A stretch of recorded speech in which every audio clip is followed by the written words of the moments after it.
Hey guys, this is John, and I'm playing AGuerrero in the 5-minute pool on ICC. I'm going to play knight f6 against Mr. Guerrero. Haven't played this player before, so long as I recall. Let's go Nimzo-Indian again. I had success with this yesterday. And, okay, I'll play b6.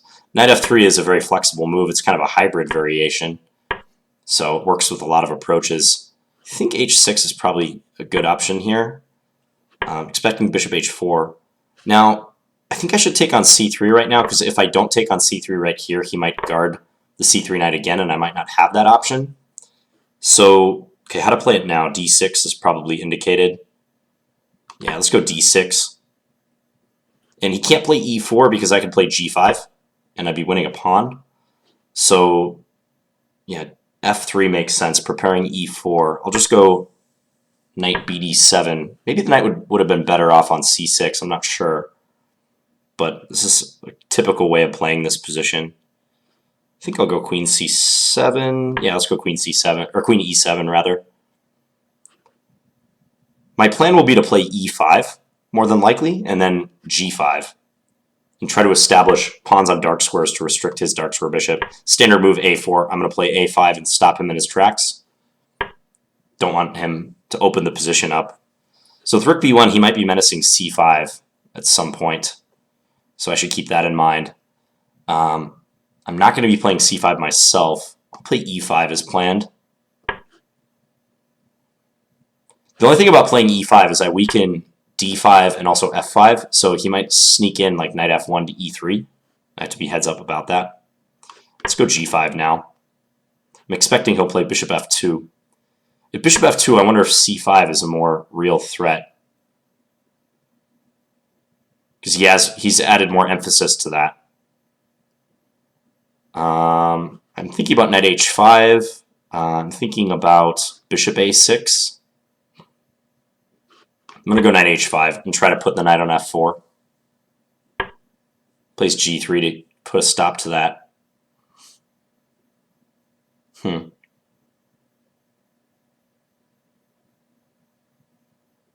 Yeah, actually c5 is not a threat. I can take. So that's fine. For that matter, what about castling on the queen side? Is it too risky here? f5, is that too crazy? f5 pawn takes, no follow-up. I could play c5 myself also. It's definitely a possibility. If I play c5 myself, how would that go? Knight f1, let's say?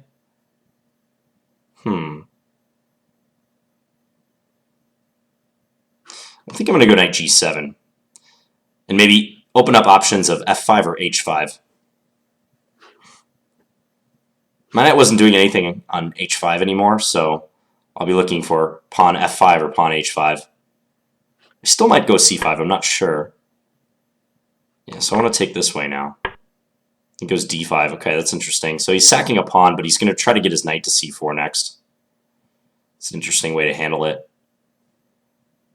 I'd love to be able to put a knight on d6 right now. Obviously, I can't do that, so I'll just castle. He should probably play knight c4 immediately, because if he doesn't, I might be able to go like knight f6 to e8 and then stick the knight on d6, where it's just an excellent blockader. Okay, so here I could play f5, or I could do that plan I just mentioned with knight to f6. f5 looks pretty good too, though. No, I better do the plan that I was saying.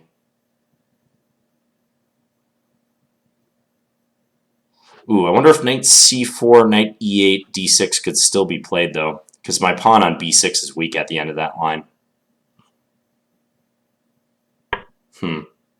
Okay, here he's going to try to play for f4. No doubt about it. Unmistakable. If he goes bishop e3, he's playing for f4 next move. So what am I going to do about that? Knight e8, f4. I could play f6. Solid, but passive. I got to pick up the pace, too. I could sack on d5. I get a bunch of pawns for it. That's actually really interesting. Let's do that.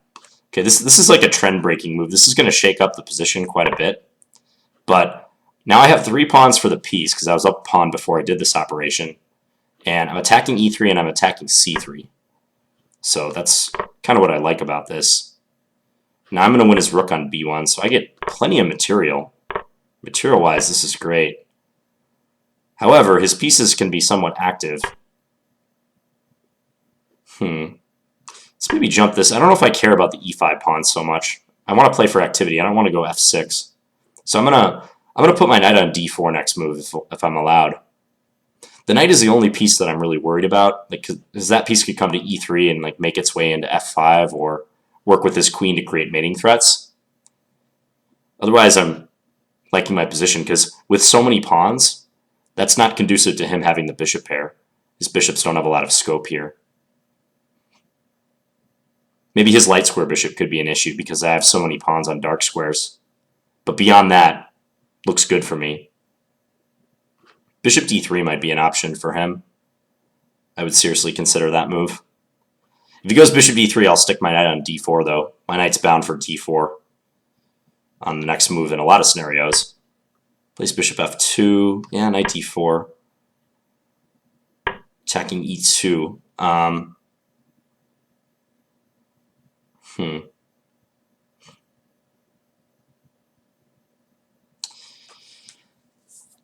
Let's just go queen f6. He'll probably play king g2 against that, but if king g2, I'll play rook fe8 just to defend e5 a bit more and maybe go e4 or queen c6 even. I like the fact that he can't play bishop d3. He can't do that. Okay, so here, queen c6 looks tempting. e4, does e4 do anything? Let's go queen c6. Just trying to keep him tied down to f3. I am attacking a4 now. My knight covers b5. His knight can't do much. Like, that's kind of an empty threat, isn't it? What if I go h5? Ooh, he has knight b5 maybe. Or bishop b5, I mean. Yeah, he found it. It's actually an annoying move. Can I play queen takes f3? Maybe. That's like the only move he could have played to mix up the position. It's annoying because I allowed it. Let's go here. Ooh, he has rook takes e5. Yeah, bad decision by me. Not making some great moves here. Just some problems. Yeah. Let's take here. So I'm going to sack my queen. Try to take on f3 next. If he takes e6, I take on f3 with check. Maybe he has some troubles there, freeing himself.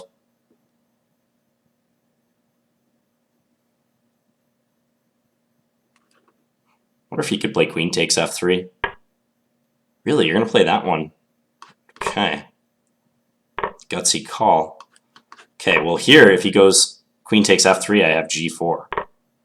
Check. Okay, so that was fortunate. That was a fortunate break by me. Here, he can't take it because I have rook e4 check was winning for me. So I'm just going to connect my pawns. He can't deal with all these pawns. Bring our rook to d2. Check.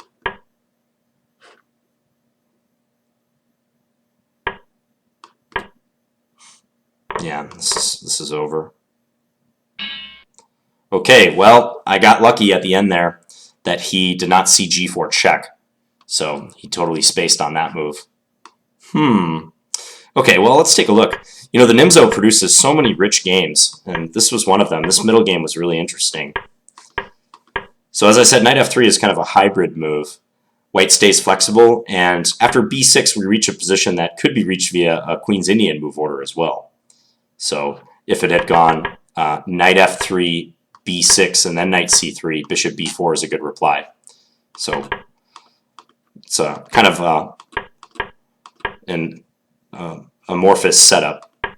So b6 and then bishop g5, bishop b7, knight d2. And I think this is the appropriate time to capture on c3, because if I delay it for a move, like let's just say I castle, he can play queen c2 or rook c1 or something. And then if ever bishop takes c3, ideally for him, he's taking with his queen.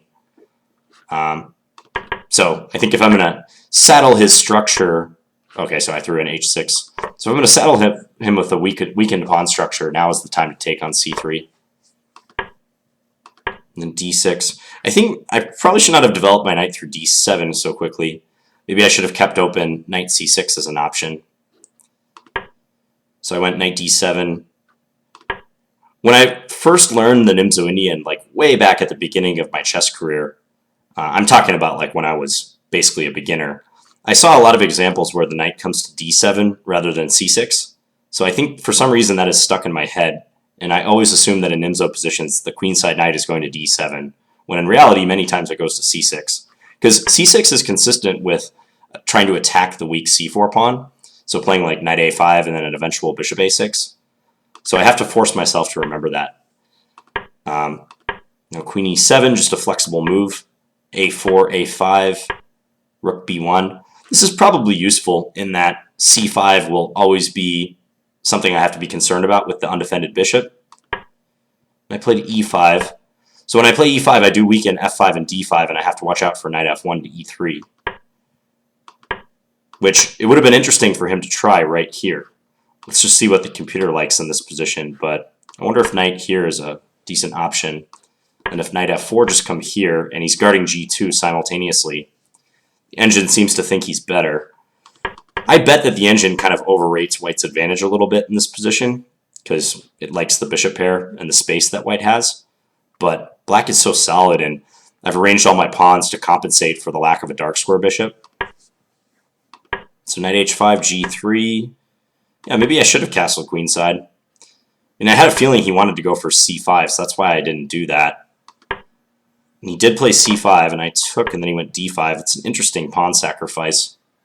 So if I could teleport one of my knights to d6, that would be perfect, because it would just be excellently placed on this square. It would assist me in playing f5. It would keep an eye on c4. It blocks his d-pawn. So, okay, so actually even here, so this is my plan, playing knight f6 and trying to go to e8 and then to d6.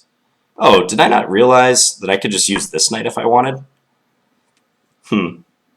That's a funny oversight. It didn't click with me that I could actually just move that knight to d6. It's kind of funny. Maybe that's because in this position, on e8, my king was just blocking my knight from coming to e8. But as soon as I castle, like, it didn't occur to me that I can now use that square. It's vacated. So castle and knight f6. Yeah, I thought maybe he would want to play knight c4 right now, and then after knight e8, play d6, because b6 is so weak. And if I take, he takes. Probably I take with the queen. Yeah, and this actually is already winning for him, according to the engine. There's so many weaknesses. Okay, rook f d8 is playable here. I can play an in-between move intending to take on d6 next. And bishop takes c5, b takes c5, rook takes b7, interesting line.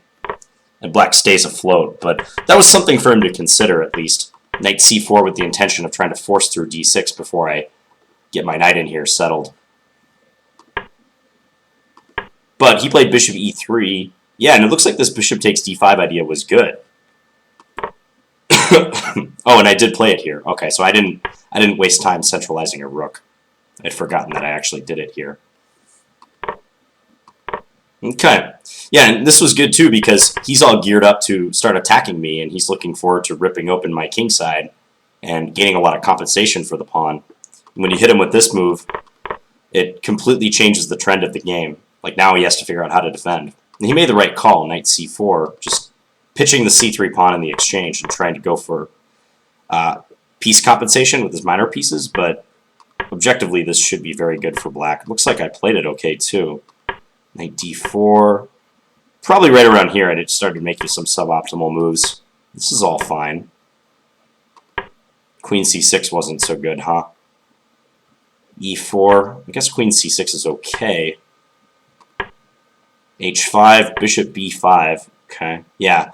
So when I played h5, I didn't see that bishop b5 was now possible, because his queen is helping to defend f3. I just thought, well, he's going to be forced to bring his knight back, and then I can play g4 or e4 or something, and the pressure on f3 is tremendous. Unbearable. But no, he confused the issue with bishop b5. Even if this move is objectively still better for black, it's a great practical try for white, because I mean, what other alternatives does he have? He has to do something to shake the status quo. So, and the main point is, like, if I take and he takes and I just grab this, then he has knight f6 check. Check. Would be the repercussion. So, don't want to do that. So I played queen e6, but I should have gone to d6. Yeah, because that avoids rook takes e5. Then after bishop takes e8, I can take on g4, and even though white's still up one minor piece, I have all these pawns that I'm threatening to take on f3, and also his bishop's hanging. So not surprising that this is considered winning for black. Yeah, so queen d6. But I panicked and played queen e6, and then rook takes e5, and all of a sudden white is doing very well. Yeah, queen takes f3. Okay, I thought this move was possible. The idea is that after knight takes f3, he has rook takes e8, and he's just going to be up a minor piece in the endgame with reduced material. So he's managed to win a pawn or two back. And I still do have 3 pawns for the piece, but I think this light square bishop, the two bishops working together, will be able to keep those pawns under wrap. Like, now I have to save my knight, and the computer thinks that white is probably close to winning. So queen takes f3, paradoxically, might even be stronger than what he did. Yeah, it actually could be dangerous for him now. It's a weird position. If he's going to move his king, he should go back with his king, like king f1 probably. Much safer. On h3, he's at the mercy of my rook swinging to h6. Yep, and now fortunately for me, he just played queen takes f3 and g4 check. It's game over. But even still, he actually has some difficulties if he can't eliminate this pawn. Check. Yeah, and the rest wasn't that interesting. So, all right, very interesting game against AGuerrero, and score another win for the Nimzo-Indian. Hope you guys enjoyed that game. I'll be back tomorrow with another Blitz game. Talk to you later, guys. Bye.